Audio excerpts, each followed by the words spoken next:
Hello and welcome to Big Orbit's Cardfight Vanguard weekly update. My name is James and today I'll be going through the cards shown throughout the past 7 days.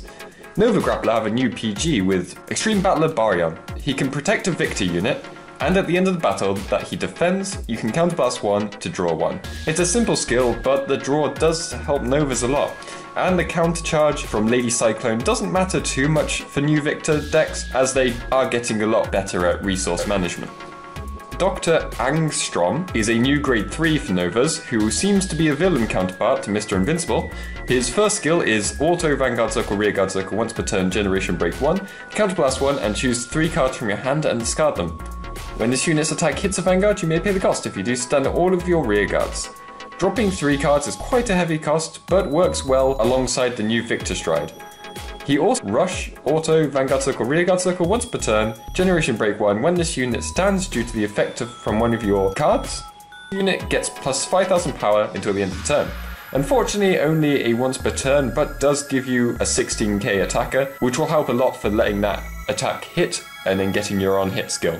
Ideal Ego Messiah is a grade 3 for Link Joker. The first skill is Auto Vanguard Circle once per turn. Choose a card from your hand and put it onto your Rearguard Circle as a locked card. And when this unit is placed on Vanguard Circle or when your G unit strides, you may pay the cost. If you do, draw a card, choose one of your Vanguards and it gets plus 5000 power until the end of the turn. Then the second ability is Auto Rearguard Circle Soul Blast 1 and lock this unit. At the end of the battle that this unit attacked, if your Vanguard is a grade 3 or greater Messiah, you may pay the cost. If you do, look at 3 cards from the top of your deck, put up to 1 card from among them on the Rearguard Circle as a locked card, and shuffle. This is so good for preparing your field for a Messiah Stride that can likely unlock the whole field to get extra attacks, and as you're calling units through the skills, it does allow you to keep a huge wall in your hands. Mega Messiah is a grade 2 with Auto Rearguard Circle, Generation Break 1, Counterblast 1 and lock this unit. At the end of the battle that this unit attacked, if your Vanguard is a Messiah, you may pay the cost. If you do, look at 3 cards from the top of your deck, put up to 1 card from among them on Rearguard Circle as a locked card, and shuffle your deck. Yet again, this calling ability is great with Messiahs, as you'll likely be unlocking it later in the turn and attacking or boosting with it. Then, this unit has Continuous Rearguard Circle, Generation Break 2. This unit gets plus 2000 power for each of your locked cards. For this unit's possible second attack, that added power won't mean much, as all of your units will most likely be unlocked, but on its first attack, it won't matter too much if you can't boost this unit, as you should be able to get in at least 11,000 power. Vlastos Messiah is a grade 1 with 2 skills, the first one being Auto Generation Break 1. When this unit is placed on Rearguard Circle or is unlocked, if your Vanguard is a Messiah, this unit gets plus 4000 power until the end of turn. This makes this unit a reliable 11k booster, and this unit's second ability is Auto Rearguard Circle, Generation Break 2, Counterblast 1 and lock this unit. At the end of the battle that this unit attacked or boosted, you may pay the cost. If you do, Soul Charge 1. If you do, Soul Charge 1. It's not too difficult to countercharge in Messiah decks, and you want to have locked cards to unlock and stand. So this cost isn't too bad, even though at first it seems you're only getting the Soul Charge 1, but in fact the locking the card is still very important. Deleters get a new stride with Original Deleter Gap. The first skill is continuous if you have a Vanguard with Deleter in its card name and the number of your cards in your hand is 1 or less. This unit may stride without paying the cost for stride.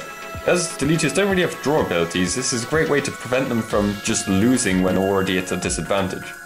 Then he also has Act Vanguard Circle once per turn. Choose a face down card with Deleter in its card or G-Zone and turn it face up, and choose 2 of your rear guards with Deleter in their card names and retire them. If you have a heart card with Deleter in its card name, delete all of your opponent's Vanguards. Retiring 2 is a bit heavy, but luckily we do have cards that gain abilities from being retired now, like Superior Calling. This can G-flip any Deleter unit, so you can always get away with just running 1 or 2 of this. Lastly for Link Joker, we have High Pressure Star Vader, Americium. His skill is Auto Generation Break 1 when this unit is placed on Rearguard Circle. If you have a Vanguard with Chaos in its card name, and your opponent has a locked card, until the end of turn this unit gets plus 5000 power. And then if the number of opponent's locked cards is 3 or more, this unit gets another plus 5000 power. With the increase of unlocking units throughout all the clans, a good thing for Star Vaders to do is to get benefits from locked cards on their turn. And this being a 17k booster shows that. Although it's only an on-call, Chaos was missing out on some power, and this should be a great grade 1 for the job.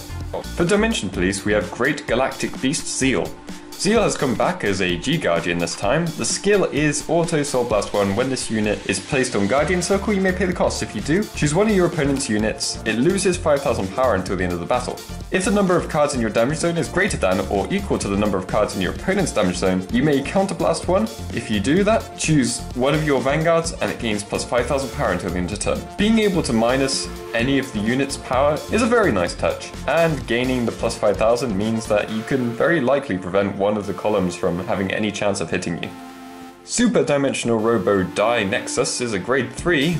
It has Auto Vanguard Circle Counterblast 1, choose a grade 3 card with Dimensional Robo in its card name from your drop zone and put it to the bottom of your deck. When your G unit strides, you may pay the cost. If you do, look at 4 cards from the top, call up to 1 Dimensional Robo in their card name from among them, up to rear guard circle, choose one of your Vanguards. It gains the original power of the called card until the end of turn, and shuffle your deck. Dimensional Robos having superior calling every turn, amazing. They struggle with hand size quite a bit. This combined with Dire can superior call 3 units in one turn. The power up also means you don't have to put so much effort into activating your bursts. This unit also has continuous Vanguard Circle, Generation Break 1, all of your grade 3 units with Dimensional Robo in their card names get plus 10,000 shield and intercept.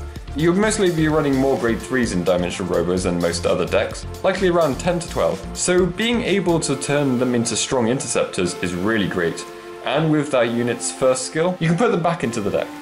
Lastly this week, we have the new grade 2 Dimensional Robo Dipole. This unit has 10,000 power, with the minus 5k power when you don't have a grade 3 Dimensional Robo in hand or Vanguard Circle, and this unit has continuous rearguard circle. All of your grade 3 rearguards gain plus 5,000 power. If you have grade 3s in hand, but not a lot of boosters, you can put this on the back row and have 2 grade 3 16k attackers. We may be seeing a stride for this set that will allow grade 3s to attack from the back row. And that is everything for this week. Be sure to check out next week when I'll be going through the cards shown throughout the next 7 days. And if you have any questions about the cards, feel free to leave that in the comment section below. So I hope to see you next time. Bye!